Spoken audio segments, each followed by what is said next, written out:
The blood of Jesus brings reconciliation. This is Brother Raj with Victory 180. यीशु का लहू mail मिलाप लेकर आता है। मैं हूं ब्रदर राज, विक्ट्री 180 में।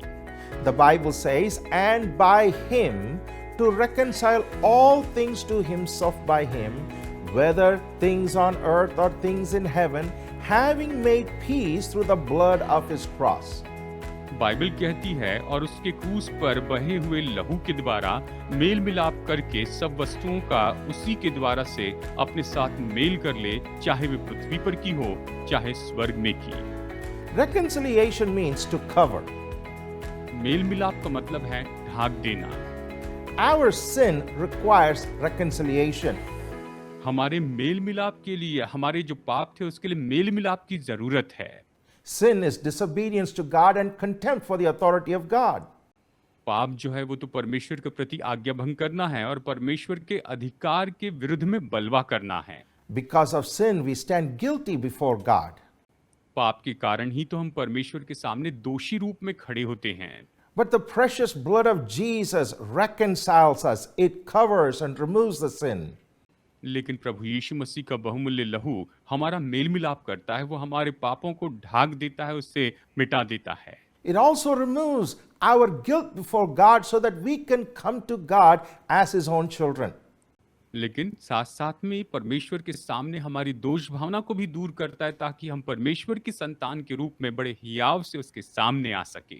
The righteousness of God also requires reconciliation.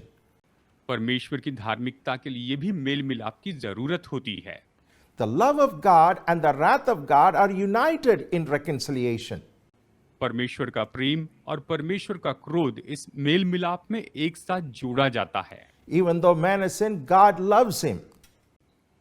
और हालांकि परमेश्वर हमसे प्रेम करते हैं, At the same time, his wrath must be satisfied because it requires punishment.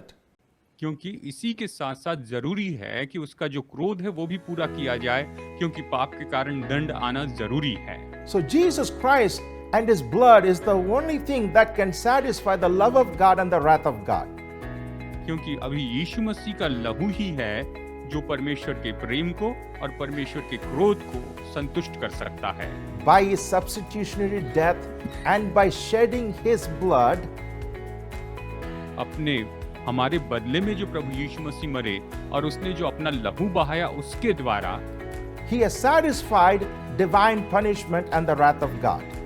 उसने परमेश्वर के उस अलौकिक दंड और परमेश्वर के क्रोध को संतुष्ट कर दिया है। Thus we have pardon for our sins. और इसी तरह से हमारे पापों की क्षमा हमें मिली है।